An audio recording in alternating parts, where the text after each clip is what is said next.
My name is Emily Talbot, and I'm the Chief Curator of the Norton Simon Museum. In 2018 through 2019, the museum's 3 paintings by Édouard Manet traveled to the J. Paul Getty Museum for cleaning and treatment as part of a long-standing conservation agreement between our 2 institutions. Today I'm speaking with Laura Rivers, Associate Conservator at the Getty, about her experience working on Manet's still life with fish and shrimp, dating to 1864. One of several still life subjects that Manet undertook during a summer holiday in Boulogne-sur-Mer, a resort on the English Channel, this composition features a fresh salmon and needlefish, adorned with parsley and a handful of shrimp, and set on a white cutting board on top of a wooden table. The painting has a pendant entitled Still Life, Fruit on a Table in the collection of the Musée d'Orsay in Paris, which shares its unusual horizontal format, orientation of the table, and indecipherable dark background.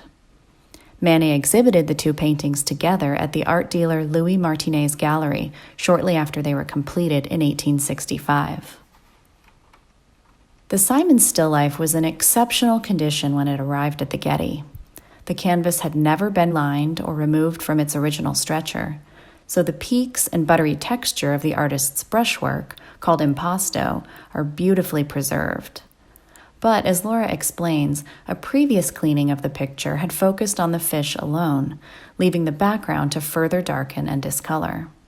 So the goal of this treatment was to even out the tonality of the painting and return it to a state more closely resembling its appearance when it left Manet's studio.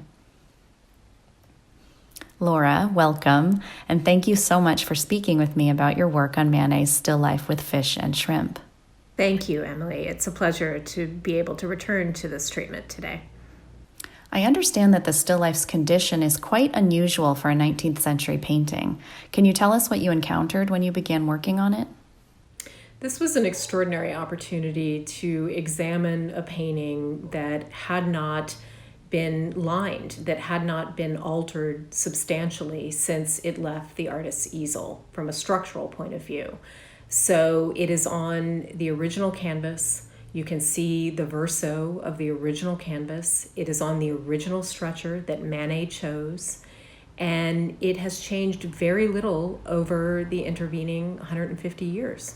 It's really extraordinary to see a painting in this condition, and I certainly had never had the opportunity to do so at this close range for this extended period of time before in my career.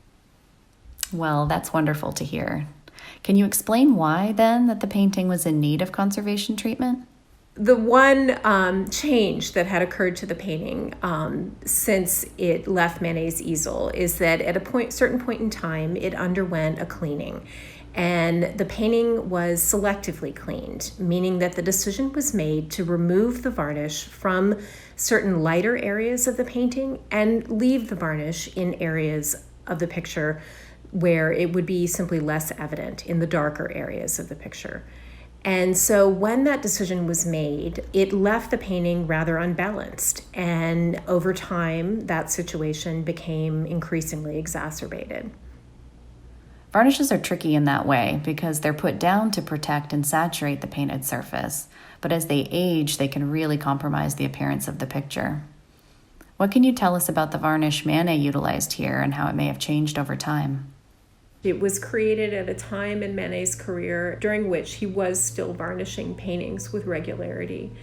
The varnish that would have been applied at that time would have been a natural resin varnish. Natural resin varnishes over time become increasingly dark, and they begin to shift the appearance of the painting in subtle but yet important ways. And so generally one sees a compression of space, a change in the tonality, a change in the color relationships. And it's at that point when those changes disrupt the appearance of the painting that a painting might be cleaned. And when this painting was clean, the decision was made to remove the darkened varnish from the fish and from the cutting board and to leave it in the background where it was perhaps less evident. In reproduction, it can be a little difficult to appreciate these subtle distinctions in tonality. But if we look at the picture under ultraviolet light, it's much easier to perceive the uneven removal of varnish you're describing. So this is an ultraviolet image of the painting, which shows the varnish that's present on the surface. And the natural resin varnish has a very yellowed fluorescence, which is what you see in the background. Because the yellow-green fluorescence does not extend across the fish, this was one of the indications that the painting had been selectively cleaned.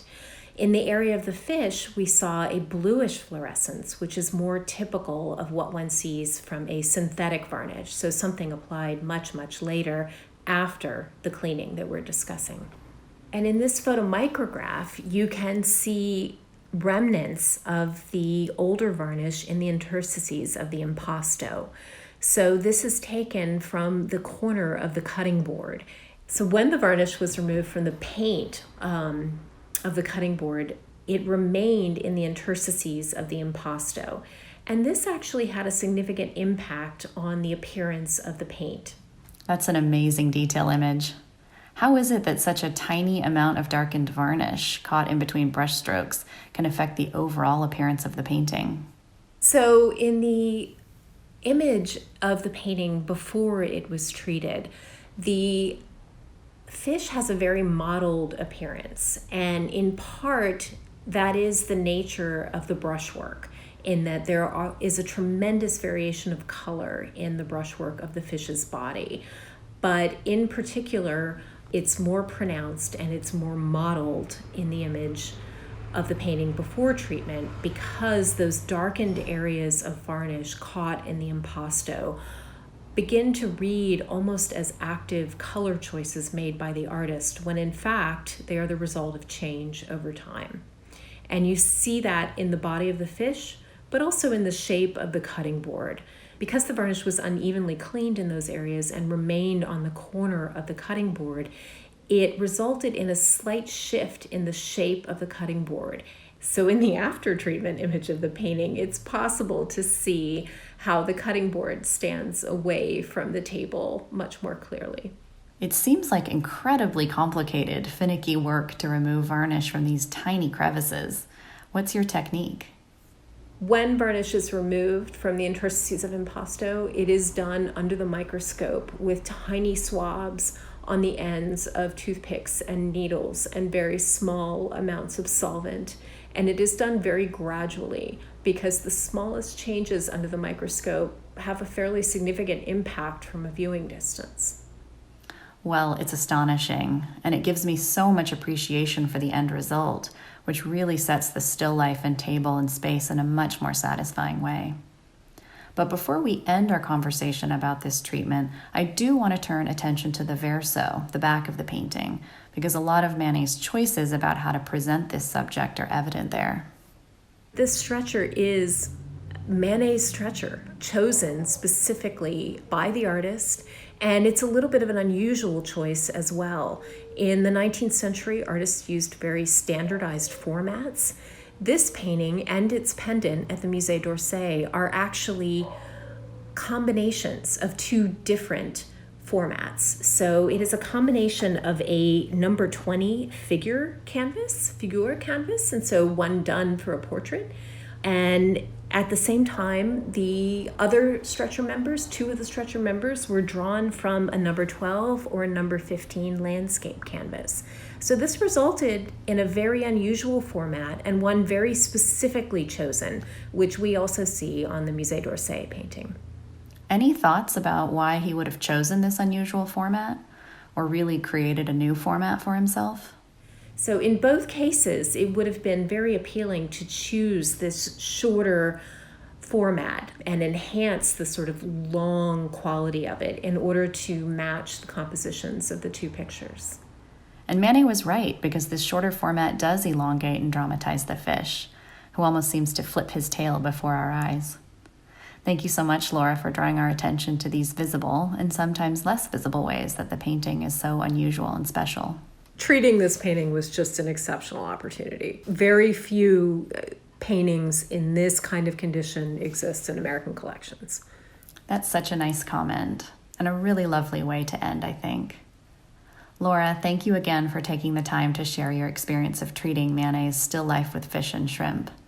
I hope our listeners will have a chance to appreciate your meticulous work on this picture in the near future.